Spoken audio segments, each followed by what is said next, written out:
యోహాను సువార్త 20వ అధ్యాయం. ఆదివారమున ఇంకనూ చీకటిగానున్నప్పుడు మగ్దలేనే మరియ పెందలకడ సమాధి యుద్ధకు వచ్చి సమాధి మీద ఉండిన రాయి తీయబడి ఉండుట చూచెను. గనుక ఆమె పరిగెత్తుకుని సీమోను పేతురునొద్దకు, యేసు ప్రేమించిన మరియొక శిష్యుని యొద్దకును వచ్చి, ప్రభువును సమాధిలో నుండి ఎత్తికొని పోయిరి, ఆయనను ఎక్కడ ఉంచిరో ఎరగమని చెప్పాను.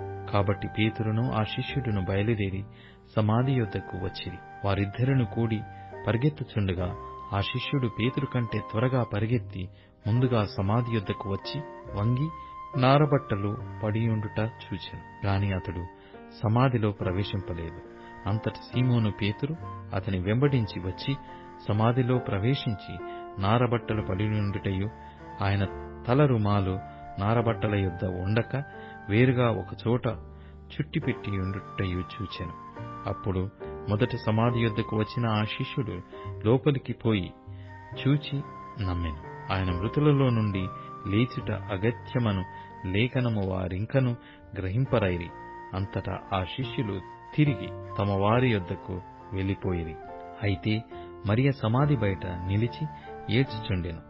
ఆమె ఏడ్చుచు సమాధిలో వంగి చూడగా తెల్లని వస్త్రములు ధరించిన ఇద్దరు దేవదూతలు యేసు దేహము ఉంచబడిన స్థలములో తలవైపున ఒకడును కాళ్లవైపున ఒకడును కూర్చుండుట కనబడెను. వారు, అమ్మా, ఎందుకు ఏడ్చుచున్నావని ఆమెను అడగగా, ఆమె, నా ప్రభువును ఎవరో ఎత్తుకొని పోయిరి, ఆయనను ఎక్కడ ఉంచిరో నాకు తెలియలేదని చెప్పాను. ఆమె ఈ మాట చెప్పి వెనుక తట్టు తిరిగి యేసు నిలిచియుండుట చూచెను.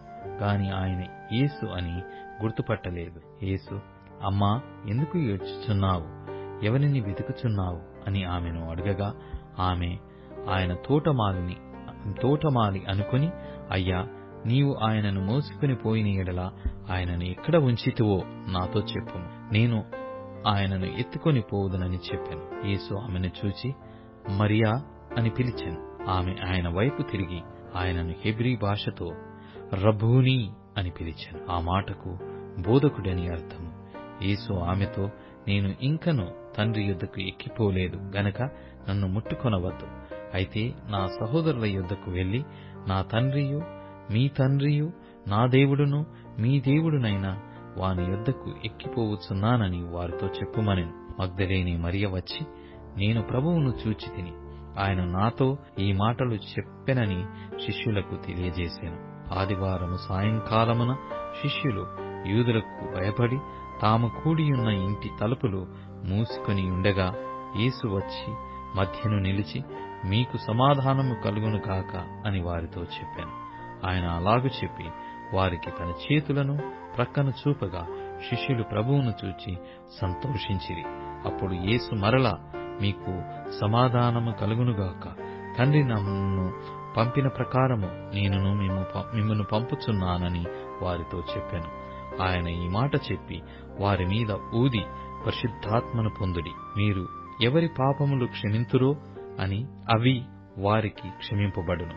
ఎవరి పాపములు మీరు నిలిచియుండనిత్తురో అవి నిలిచియుండునని వారితో చెప్పాను.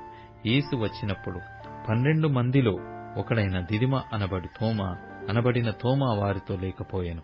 గనక తక్కిన శిష్యులు, మేము ప్రభువును చూచితిమని అతనితో చెప్పగా, అతడు, నేనాయన చేతులలో మేకుల గుర్తులు చూచి నా వ్రేలు ఆ మేకుల గుర్తులో పెట్టి నా చెయ్యి ఆయన ప్రక్కలో ఉంచితేనే గాని నమ్మనని వారితో చెప్పాను. 8 దినములైన తరువాత ఆయన శిష్యులు మరల లోపల ఉన్నప్పుడు తోమా వారితో కూడా ఉండెను. తలుపులు మూయబడి ఉండగా యేసు వచ్చి మధ్యను నిలిచి, మీకు సమాధానము కలుగునుగాక అనెను. తర్వాత తోమాను చూచి, నీ వ్రేలు ఇటు చాచి నా చేతులు చూడుము, నీ చెయ్యి చాచి నా ప్రక్కలో ఉంచి అవిశ్వాసివి కాక విశ్వాసివై ఉండుమనెను. అందుకు తోమా ఆయనతో, నా ప్రభువా, నా దేవా అనెను. యేసు, నీవు నన్ను చూచి నమ్మితివి, చూడక నమ్మిన వారు ధన్యులని అతనితో చెప్పాను. మరియు అనేకమైన ఇతర సూచక క్రియలను యేసు తన శిష్యుల ఎదుట చేసెను.